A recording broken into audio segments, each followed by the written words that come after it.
नमस्कार, आदाब। मैं सुशील, द फील्ड में आपका तहे दिल से स्वागत है। आज हम बात करेंगे बीबीसी के उस डॉक्यूमेंट्रीज के बारे में जो गुजरात दंगे 2002 में जो हुए थे और उसमें प्रधानमंत्री, आज के प्रधानमंत्री, उस वक्त के चीफ मिनिस्टर, मुख्यमंत्री नरेंद्र मोदी की भूमिका पे जो बीबीसी ने अब डॉक्यूमेंट्री बनाया है। इसके इसको दो पार्ट में बनाया गया है। डॉक्यूमेंट्रीज का नाम है इंडिया द मोदी क्वेश्चन, मतलब इंडिया में जो दंगे हुए गुजरात के अंदर, उसमें मोदी पे सवाल हैं और उसी टॉपिक पे, उसी थीम पे यह डॉक्यूमेंट्री दो पार्ट में बनाई गई है। पहला पार्ट 17 जनवरी 2023 को 59 मिनट 15 सेकंड की ये डॉक्यूमेंट्री को रिलीज किया गया, प्रसारित किया गया और उसमें बहुत सारे तथ्यों को बताया गया है सिलसिले वार ढंग से। दूसरा पार्ट आज रिलीज होना है, आज प्रसारित किया जाएगा। तो उस हम बात करेंगे इस बीबीसी डॉक्यूमेंट्रीज के बारे में कि इस डॉक्यूमेंट्री का मकसद क्या है। और मकसद ख़ास तौर पे तब जब भारत में G20 का इस साल समिट होने वाला है। मतलब ग्रुप 20 देशों का जो समूह है वो भारत आने वाला है। उनके हेड आएंगे, उनके प्राइम मिनिस्टर, प्रेसिडेंट आएंगे और एक मीटिंग होगी। उसमें यूनाइटेड किंगडम भी शामिल है, जहाँ पे ये डॉक्यूमेंट्री को प्रसारित किया गया है। उस पर हम बात करेंगे, लेकिन उससे पहले आपको एक कविता सुनाते हैं जो आज के हालात, हिंदुस्तान में जो आज के हालात हैं, खासकर सरकार के रवैये पे, उस पे कविता है और बहुत ही माकूल बैठती है। देवी प्रसाद मिश्र की एक कविता है। मैंने कहा कि आप फासिस्ट हैं, तो उसने कहा कि वह मनुष्य है। मैंने कहा कि आप फासिस्ट हैं, तो उसने कहा कि वह जनता का प्रतिनिधि है। मैंने कहा कि आप फासिस्ट हैं, तो उसने कहा कि उसके पास आधार कार्ड है। मैंने कहा कि आप फासिस्ट हैं, तो उसने कहा वह शाकाहारी है। मैंने कहा आप फासिस्ट हैं, तो उसने कहा मुद्दा विकास है। हालांकि हमें जो सुनाई दिया वो विनाशी सुनाई दिया। मैंने कहा कि आप फासिस्ट हैं, तो उसने कहा कि उसके पास 39% का बहुमत है 61% अल्पमत की तुलना में। मैंने कहा कि आप फासिस्ट हैं, तो उसने कहा कि गांधी को हमने नहीं मारा, हम में से किसी ने गोली चला दी। मैंने कहा कि आप फासिस्ट हैं, तो उसने कहा अब जो कुछ है हम ही हैं। आइए बात करते हैं उस डॉक्यूमेंट्रीज के बारे में। पहली चीज़ कि यह डॉक्यूमेंट्री बीबीसी ने प्रसारित किया और इस बीबीसी की जो चेयरमैन हैं रिचार्ड शार्प है, वो आज की जो मौजूदा वक्त के ब्रिटेन के प्रधानमंत्री हैं ऋषि सुनक, उनके वो एडवाइज़र भी हैं और डॉक्यूमेंट्री बीबीसी ने ही दिखाया है। अब आप समझ सकते हैं कि क्या मकसद है। मकसद भी आपको हम बताएंगे कि डॉक्यूमेंट्री इसी वक्त दिखाने का मकसद क्यों क्या है। और बीबीसी ने यह भी कहा है कि दूसरा पार्ट हम 24 जनवरी 2023 को दिखाएंगे, मतलब आज दिखाएगा। तो बीबीसी अपने डॉक्यूमेंट्री दिखाने के कोशिश में पीछे नहीं हट रहा है, वो अपनी बात पर कायम है। आखिर ये डॉक्यूमेंट्री है क्या? पहली चीज़, ये डॉक्यूमेंट्री में दिखाया क्या गया है और बात क्या की जा रही। दरअसल ये डॉक्यूमेंट्री ब्रिटेन की सरकार उस वक्त 2002 में जब दंगे हुए थे गुजरात के अंदर, ब्रिटेन की सरकार ने एक जांच कमेटी बनाई थी कि गुजरात में क्या हो रहा है। वो जांच कमेटी गुजरात जाती है और 8 से 10 अप्रैल तक पॉलिटिशियन, वहाँ के राजनेता से मिलती है, पुलिस ऑफिसर से मिलती है, लोगों से मिलती है, सामाजिक कार्यकर्ता से मिलती है और उसका एक एक रिपोर्ट बनाती है उस पे कि उस दंगे में क्या क्या हुआ है और उसमें सरकार के बारे में क्या, उस वक्त की जो चीफ मिनिस्टर थे नरेंद्र मोदी, जो आज के प्रधानमंत्री हैं हम लोगों के, उन पे क्या टिप्पणी किया गया, वो उसी दस्तावेज को बीबीसी ने वीडियो के जरिए लोगों को बताने की कोशिश की है पार्ट 1 में। तो क्या है वो रिपोर्ट? रिपोर्ट ये है कि सरकार कह रही थी कि 700 लोग मरे हैं। ब्रिटेन की सरकार ने जो रिपोर्ट बनाया उसमें मरने वालों की संख्या 20,000 बताई गई है। 1,38,000 लोग विस्थापित हुए, मतलब अब दंगे के हालात में जो लोग घर से भागे उनकी संख्या 1,38,000 बताई गई है। मतलब आप समझिए कि 1947 में 10 से 15-20 लाख लोग विस्थापित हुए थे और 2002 में जब दंगे हो रहे हैं तो कितने लोग विस्थापित हो रहे हैं? 1,38,000। अमूमन मतलब 1.5 लाख की आप संख्या रखिए। ये 2002 की बात हम कर रहे हैं। 70 रिफ्यूजी कैंप, शरणार्थी कैंप बनाए गए थे जो लोग विस्थापित हो रहे थे, और उसमें ब्रिटेन की ये जो जांच कमेटी है, जांच दल है, उसने पाया कि उसमें 1 लाख लोग रह रहे हैं। कोई पानी की व्यवस्था नहीं थी, खाने की कोई व्यवस्था नहीं थी, और तब तक नहीं थी जब तक हमारे उस वक्त के प्रधानमंत्री अटल बिहारी वाजपेयी कैंप का दौरा नहीं करते। उनके कैंप के दौरा करने के बाद राज्य सरकार ने वहाँ खाना देना शुरू किया, पानी पहुँचाना शुरू किया। इस रिपोर्ट में ये जो जांच दल है उसने एडिशनल कमिश्नर जो उस वक्त अहमदाबाद के एडिशनल कमिश्नर पुलिस जो थे उनसे बात किया गया, और जांच दल ने पाया, उनको एडिशनल कमिश्नर पुलिस ने बताया अहमदाबाद कि हिंदू मोहल्ले में जो जो मुसलमानों की दुकान थे, धंधे थे, वो सब तहस नहस बर्बाद कर दिया गया। ये इनका रिकॉर्ड स्टेटमेंट है, ब्रिटेन की सरकार ने इसको रिकॉर्ड किया है। उसके बाद उसी रिपोर्ट में यह भी बताया गया है कि ये दंगा जो हुआ वो कोई गोधरा में ट्रेन जलाने के कारण नहीं हुआ। ये बहुत पहले से प्लान था, लगभग 2 महीने पहले से सुनियोजित ढंग से तैयार किया गया था दंगे के लिए। उसकी वजह उन्होंने बताई कि दंगाइयों के पास पूरा कंप्यूटराइज्ड लिस्ट था कि कौन से मुसलमान किस मोहल्ले में रह रहे हैं, क्या वो धंधा कर रहे हैं, उनके पास कौन सी गाड़ी है। ये सारा लिस्ट दंगाइयों को बहुत ही पहले सौंप दिया था। अब जाहिर सी बात है, सौंपने वाली तो सरकार ही होगी। कंप्यूटराइज्ड लिस्ट, इतनी जानकारी तो कोई दूसरा संगठन नहीं कर सकता है। सरकार के पास या सरकार से जुड़े जो संगठन आरएसएस है वो ये काम करती है। तो ये तमाम जो लिस्ट थे, हिंदू मोहल्ले में मुसलमानों के धंधे पानी क्या है, मुसलमानों के मकान क्या हैं, उनके घर में कितने लोग रहते हैं, सारी जानकारी कंप्यूटराइज थी, और वे बहुत ही पहले इसको दे दिया गया था, दंगाइयों के हवाले कर दिया गया था कि जब भी दंगा होगा ये कंप्यूटराइज लिस्ट को देखना और फिर तुम उसके अनुसार मुसलमानों को टारगेट करना। दूसरी बात, इस पहले दिन 27 फरवरी 2002 को जो दंगा शुरू हुआ उसमें सरकार के 5 मंत्री खुले तौर पे दंगा कर रहे थे, दंगाइयों के साथ खड़े थे, उकसा रहे थे। जो डीजीपी गुजरात उस समय थे चक्रवर्ती, उन्होंने इस जांच दल को बताया कि कुछ पुलिस ऑफिसर्स वाले भी इस दंगाइयों के साथ थे, और पुलिस के गोली से मरने वालों की संख्या जो मुसलमान थे उनकी संख्या 65 थी। क्या पुलिस टारगेट करके मार रही थी? सवाल तो ये है ना कि क्या पुलिस को ये कहा गया था कि दंगाइयों के साथ रहो, दंगाइयों पे अगर मुस्लिम आबादी अपने बचने के लिए सेल्फ डिफेंस करती है तो तुम गोली चलाना चालू कर दो? तभी तो 65 मुस्लिम मारे गए पुलिस की गोली से।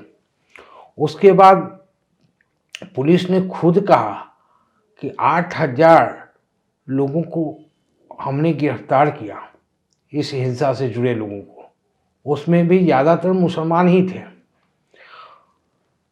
अब आई बात कि दंगे के बाद राज्य सरकार की क्या भूमिका थी, क्योंकि ये जांच कमेटी ने जो रिपोर्ट के आखिरी हिस्से में बताया है वो बड़ी इम्पोर्टेंट है, ध्यान से सुनिएगा क्या बताया है। जहाँ गोधरा में ट्रेन जलाई गई थी और हिंदू 60 की संख्या में जले थे, किसने जलाया, ट्रेन में किसने आग लगाई, अभी तक वो विवादास्पद है। उस पर कोई भी जांच आई है तो वो बायस जांच आई है, उसका कोई मतलब साइंटिफिक रिपोर्ट अभी तक किसी के पास नहीं आया है। और जो भी आया है वो आप तय मानिए कि वो उसमें गड़बड़ियां हैं, सरकारी तौर पे गड़बड़ियां हैं। उसमें मरने वाले हिंदू जो थे उनके पीड़ितों को सरकार ने 2 लाख रुपए हर एक को दिया। जब दंगा हुआ उसमें मुस्लिम जो मरे, सरकार ने 1 लाख रुपए दिए। सरकार की नियत और मंशा पे तो आप समझ सकते हैं ना। ये जो गोधरा ट्रेन में मरे उनको 2 लाख रुपए, क्योंकि वो हिंदू थे, और मुसलमान जो मरे उनको 1 लाख। जब इसकी आलोचना होने लगी तो तुरंत राज्य सरकार ने कहा कि मेरे पास पैसे नहीं है, मैं दिवालिया हो जाऊंगा, और सबको 50,000 रुपये हम, सबको हिंदू मुसलमान सबको 50,000 रुपये हम मुआवजे के तौर पर देंगे। इससे सरकार की संलिप्तता और सरकार का नज़रिया मुसलमानों के बारे में क्या था आप समझ सकते हैं। और भूलिएगा नहीं, वो उस वक्त के चीफ मिनिस्टर नरेंद्र मोदी ही थे। इस रिपोर्ट में यह भी कहा गया है, जो उनको पुलिस अधिकारियों से बातचीत करके पता चला, कि 27 फरवरी 2002 को ये दंगा होना तय था, क्योंकि सामने चुनाव था, सामने इलेक्शन था, और हर हालत में नरेंद्र मोदी उस विधानसभा चुनाव को जीतना चाहते थे, और जरिया था दंगा। तो जाहिर सी बात है, गोधरा में अगर ट्रेन नहीं जलती तो कोई और दूसरी घटना होती और दंगे होते, और फिर हमारे प्रधानमंत्री दिल्ली तक इसी रास्ते पहुंचे। पहले मुख्यमंत्री बने, ताकतवर मुख्यमंत्री बने। इस डॉक्यूमेंट्रीज के लिए बताया गया है, और पूरा दस्तावेज है जो हम आपको बता रहे हैं। दूसरा इम्पोर्टेंट पार्ट इस डॉक्यूमेंट्रीज का ये है कि इसमें सीधे सीधे नरेंद्र मोदी को जिम्मेदार दंगे के लिए माना गया है, किसी और संगठन को नहीं। सीधे एक व्यक्ति को दंगे के लिए, न बीजेपी का नाम आ रहा है, सीधे सीधे नरेंद्र मोदी को इस दंगे के लिए जिम्मेदार मान। और कौन मान रहा है? ब्रिटेन की सरकार। रिपोर्ट उसने बनाया। बीबीसी के बारे में आप थोड़ा समझ लीजिए। जो बीबीसी है वो नेशनल ब्रॉडकास्टर है, जैसे हमारे यहाँ दूरदर्शन है। दूरदर्शन सरकार के पैसे से चलता है, उसी तरह से वहाँ की सरकार, ब्रिटेन की सरकार बीबीसी को फंड करती है, और बीबीसी ब्रिटेन के संविधान रॉयल चार्टर का हिस्सा है। तो जाहिर सी बात है कि आज के जो मौजूदा वक्त के ब्रिटेन के प्रधानमंत्री हैं ऋषि सुनक, वो इस रिपोर्ट को खारिज नहीं कर सकते हैं। और सब दूसरी बात है कि उस वक्त जैक स्ट्रॉ उस समय ब्रिटेन के विदेश सचिव थे। उन्होंने डॉक्यूमेंट्री में जो इंटरव्यू दिया है, उन्होंने कहा है कि भारत स्थित ब्रिटिश उच्चायुक्त ने लंदन में विदेश कार्यालय को एक रिपोर्ट भेजी थी। फॉरेन मिनिस्ट्री को रिपोर्ट जाती है, ब्रिटेन के फॉरेन मिनिस्ट्री को, जिसमें कहा गया था कि दंगों के दौरान गुजरात में हुई हत्याओं के लिए नरेंद्र मोदी सीधे सीधे तौर पर जिम्मेदार हैं। आपको एक महत्वपूर्ण जानकारी दे दें, जो बीबीसी ब्रिटिश ब्रॉडकास्टिंग कॉरपोरेशन जो है, कंपनी नहीं है, कॉरपोरेशन है, उसके जो चेयरमैन है रिचर्ड शार्प, उनका नाम है रिचर्ड शार्प, वो जो अभी मौजूदा वक्त में ब्रिटेन के प्रधानमंत्री हैं ऋषि सुनक, जिनको हम लोग गर्व से कहते हैं वो हिंदुस्तानी हैं, भारतीय हैं, रिचर्ड शार्प उनके एडवाइजर हैं। तो क्या ब्रिटेन के प्राइम मिनिस्टर ऋषि सुनक वाकई में, क्योंकि पॉलिटिकल लाइन पे क्या बोला जाता है उस पर ज़्यादा हमें गंभीर, वो हमारे प्रधानमंत्री को तानाशाह मान रहे हैं, गुजरात दंगों के दोषी मान रहे हैं, जिम्मेदार मान रहे हैं। क्या ब्रिटेन की जनता को जवाब देंगे जब ब्रिटेन में चुनाव होगा, या ब्रिटेन में जब भी सत्ता परिवर्तन होगा, या उनसे जब भी सवाल पूछेंगे, उनके अपने सांसद पूछेंगे, पूछे जा रहे हैं सवाल, और जब वो भारत आएंगे तो भी ये सवाल होगा। अब बड़ा सवाल ये आता है कि हमारे यहाँ G20 की मीटिंग है, ग्रुप 20 की मीटिंग है, जिसमें 20 देश जो हैं, 20 देशों के मुखिया हमारे दिल्ली आएंगे और आपस में विचार विमर्श करेंगे। उसमें यूनाइटेड किंगडम भी शामिल है। जिस यूनाइटेड किंगडम में बीबीसी मौजूद है, तो यूनाइटेड किंगडम इस सवाल को टालेगा कैसे? ऋषि सुनक इस सवाल को कैसे टालेंगे? हालांकि ऋषि सुनक ने यह भी कहा कि हम उस रिपोर्ट के साथ हैं जो ब्रिटेन की सरकार ने उस वक्त जांच करवाई थी। हम उस रिपोर्ट के साथ हैं।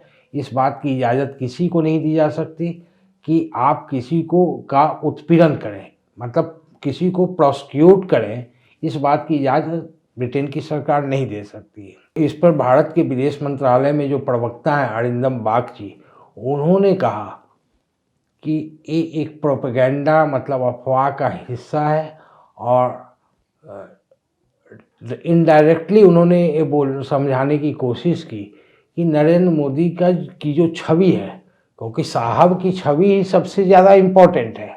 आप देखिए ना, साहब की छवि के लिए सुप्रीम कोर्ट ने जो जून में फैसला दिया 24 जून को कि जाकिया जाफरी केस में, जब जाकिया जाफरी गुजरात हाई कोर्ट के केस को मतलब जो फैसले हुए थे, उन्होंने मांग की थी कि SIT जो बना, जांच कमेटी जो बनी, सरकारी जांच कमेटी, स्पेशल इन्वेस्टिगेशन टीम, उसने नरेंद्र मोदी की भूमिका को नज़रअंदाज कर दिया है।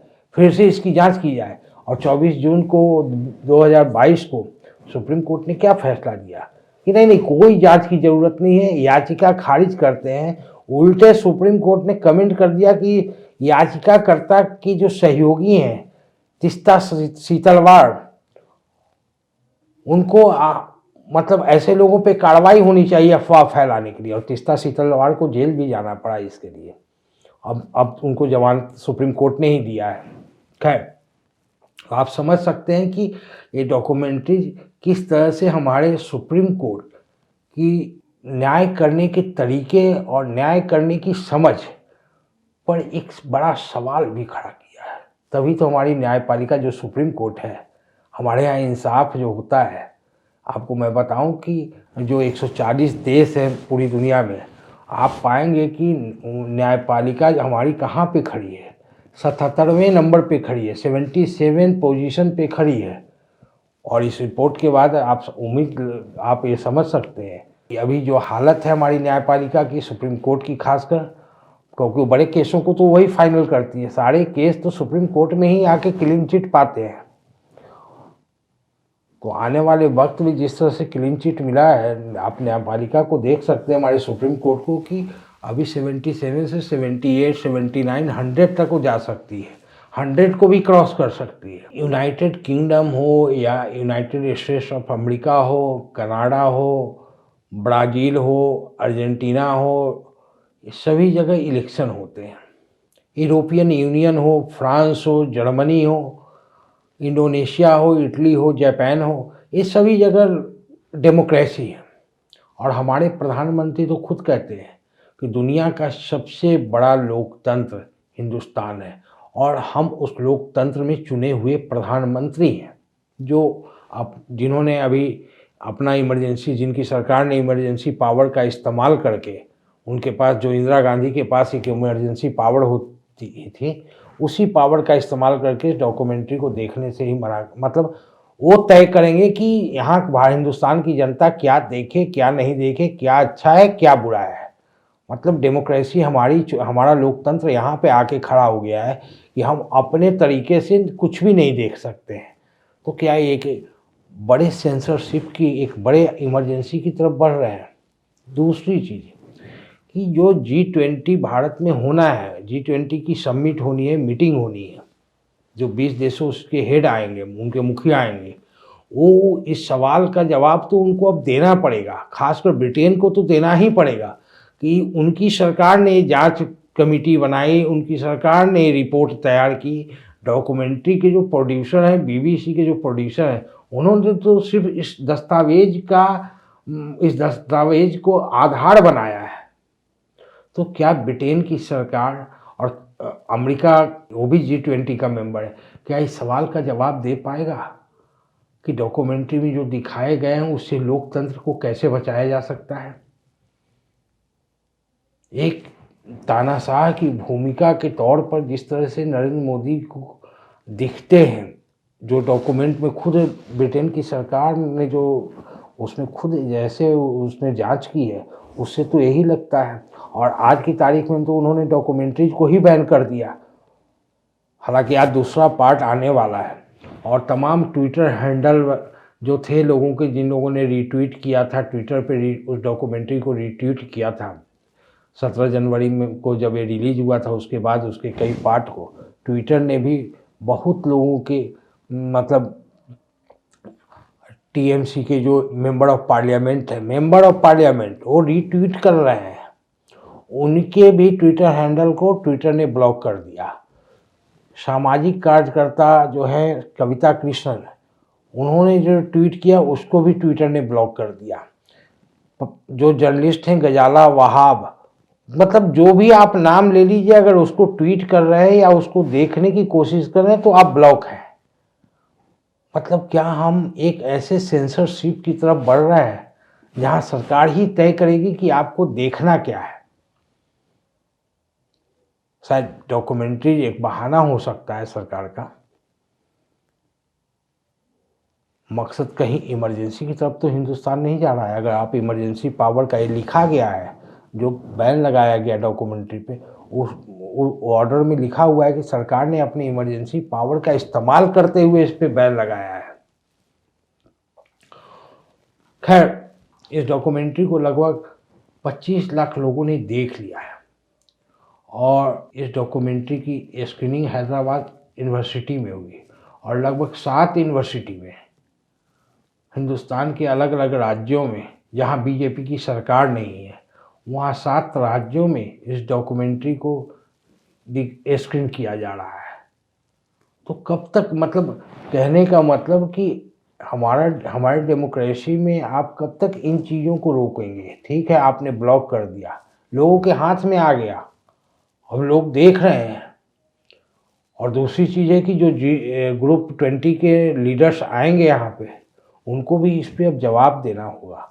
और तीसरी बात है, इसका मकसद कि हमारी जो न्यायपालिका है, सुप्रीम कोर्ट है, उसके बारे में बहुत ही अब हम लोग को क्रिटिकल आलोचनात्मक ढंग से उसके फैसले को देखना पड़ेगा। क्या जब एक इमरजेंसी पावर का सरकार इस्तेमाल कर रही है, तो क्या हमारे सुप्रीम कोर्ट के जजों को ये बात नहीं पता है क्या? तमाम अखबार में छप रहे हैं। क्या अभिव्यक्ति की आज़ादी, या अब पहले राइट टू स्पीक था कि बोलने की आज़ादी, हमें देखने की आज़ादी से भी अलग थलग किया जा रहा है। बहुत बहुत शुक्रिया।